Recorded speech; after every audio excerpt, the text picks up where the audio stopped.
Hello everyone, so welcome to my channel Miss Botanophilic and in today's video I'll be telling you about the topic duplication. तो आज की video में हम लोग structural type के chromosomal abrasion का second part पढ़ने वाले हैं जो कि है डुप्लीकेशन। तो आप इसको ज़रूर ध्यान से पढ़ें। सिर्फ नोट्स कॉपी करने से कुछ नहीं होगा, लेकिन उन चीज़ों के बारे में आपको पता होना भी बहुत ज़रूरी है। ठीक है, तो आप लोग भले ही प्लेबैक स्पीड बढ़ा के देख लेना, लेकिन वीडियो को पूरा देखना।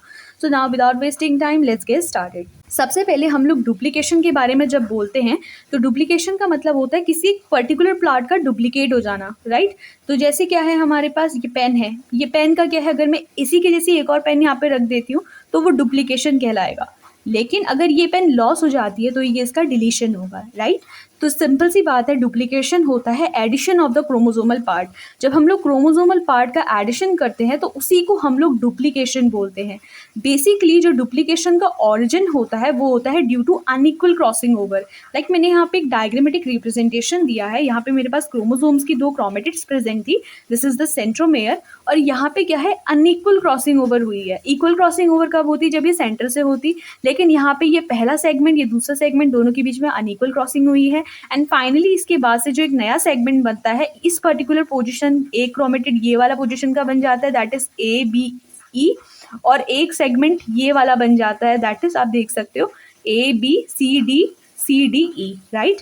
तो ये एक बेसिक ओरिजिनेशन ऑफ जो डुप्लीकेशन सेगमेंट होता है उसका एक डायग्रामेटिक रिप्रेजेंटेशन अगर एग्जाम में आता है कि कैसे डुप्लीकेशन का ऑरिजिन हुआ है, तो आप ये डायग्रामेटिक रिप्रेजेंटेशन वहाँ पे दे सकते हो, जो कि काफ़ी एक इजी डायग्राम है डुप्लीकेशन को एक्सप्लेन करने का। ठीक है, तो डुप्लीकेशन का ऑरिजिन होता है because of unequal crossing over, right. अब इसके बाद से हम लोग पढ़ते हैं डुप्लीकेशन के टाइप्स।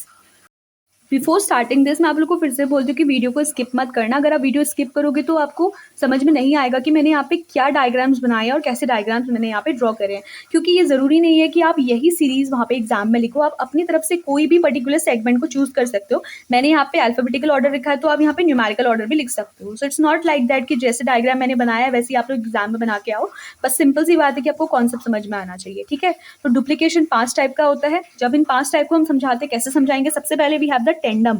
टेंडम क्या होता है, जब डुप्लीकेशन होता है एडजेसेंट रीजन पे। ठीक है, अब जैसे ये पेन है, इस पेन का डुप्लीकेशन करना है और इसका डुप्लीकेशन बिल्कुल इसी के एडजेसेंट हो जाता है, तो ये होता है टेंडम डुप्लीकेशन। डायग्रामेटिक रिप्रेजेंटेशन, यहाँ पे ये पर्टिकुलर क्रोमोसोम का क्रोमेटिड है, ये सेंट्रोमेयर है। ये जो डॉट है इसको आप हमेशा याद रखना कि ये सेंट्रोमेयर है, और this is the same arm. ये सेम आर्म है, ये डिफरेंट आर्म है। ठीक है, ये दो आर्म्स है। इस चीज़ को याद रखना कि ये डायग्राम मैंने एक्चुअली बनाया किसका है, ये क्रोमोसोम के क्रोमेटिड का डायग्राम है, जहाँ पर ये सेंट्रोमेयर है और ये दो क्रोमोसोम्स की आर्म है, right.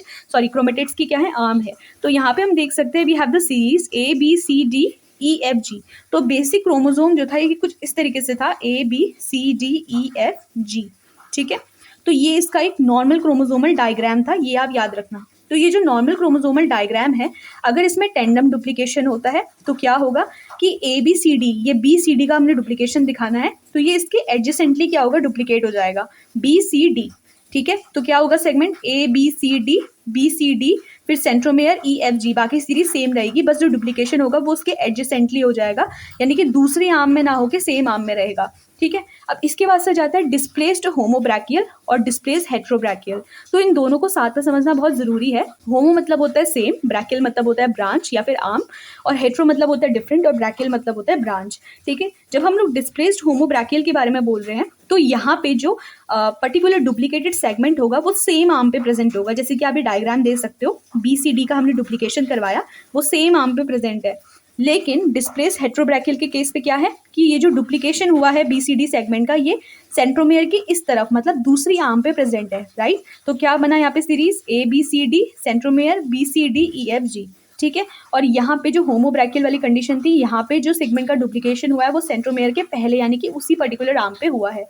Now we have the reverse tandem. नाम से ही समझ गए हो कि रिवर्स मतलब होता है उल्टा, right.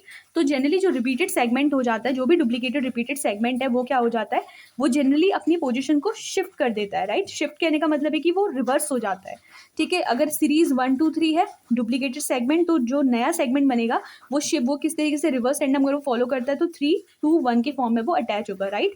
A B C D था, तो यहाँ पे बी सी डी का हमने सेगमेंट यहाँ पे क्या करना है, डुप्लीकेट करवाना है, तो ये अपोजिट यानी कि रिवर्स फॉर्म में लगेगा, डी सी बी।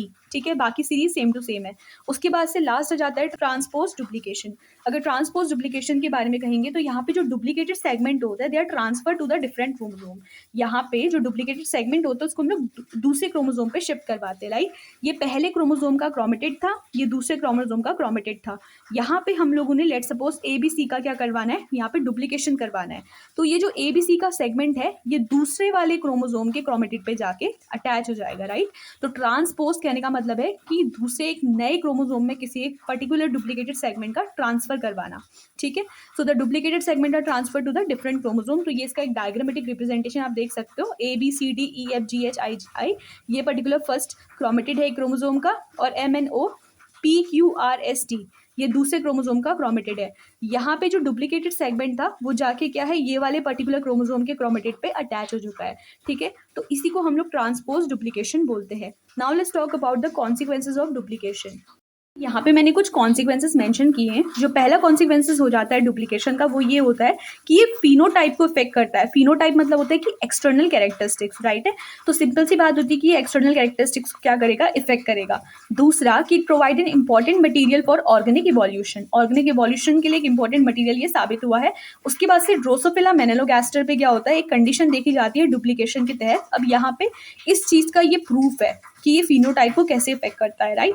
तो जैसे जो नॉर्मल ड्रोसोफिला होती है उसमें क्या होता है, एक्स क्रोमोसोम पे एक बी बार लोकस प्रेजेंट रहता है। बी बार मतलब क्या होता है, बैरेड आई होती है। बैरेड आई मतलब कि यहाँ पे आईज कैसी होती है, बिल्कुल बहुत पतली सी आईज होती है इनकी। तो इसको हम लोग नैरो आई बोलते हैं, यानी कि इसको हम लोग बैरेड आई बोल सकते हैं। या फिर बी बार लोकस होता है एक्स क्रोमोसोम का, ठीक है। नॉर्मल कंडीशन पे तो ये क्या होता है, 16A सिंगल कंडीशन पे प्रेजेंट रहता है। इसका एक बार डुप्लीकेशन होता है तो वहाँ पे ड्रोसोफिला की बैरेड आई देखने को मिलती है, राइट। अगर एक ही बार डुप्लीकेशन हुआ है, अगर इसका 2 बार डुप्लीकेशन हुआ है 16A का, तो क्या हो जाता है, वहाँ पे अल्ट्रा बाल सिचुएशन देखने को मिलती है in case of Drosophila melanogaster. तो ये चीज़ समझ में आई कि फिनोटाइप को कैसे अफेक्ट करता है कि ड्रोसोफिला के केस पे अगर 16A क्रोमोसोम है हम लोगों का, जो कि क्या है एक्स क्रोमोसोम पे लोकेटेड है, बी बार लोकस बोलते हैं इसको हम लोग। तो अगर ये बी बार लोकस क्या है 16A का, अगर एक ही बार डुप्लीकेशन होता है तो वो बैरेड आई बनाता है ड्रोसोफिला में। अगर इसका 2 बार डुप्लीकेशन होता है तो ये अल्ट्रा बार बनाता है। लेकिन अगर इस पर्टिकुलर क्रोमोसोम का क्या है, हमारा कोई भी डुप्लीकेशन नहीं हुआ है, तो उस पर्टिकुलर कंडीशन पे क्या होता है कि ड्रोसोफिला की जो आईज होती है वो बिल्कुल नॉर्मल होती है। So these are the only notes under the topic duplication. So if the video is helpful then please like, share and subscribe. Thank you.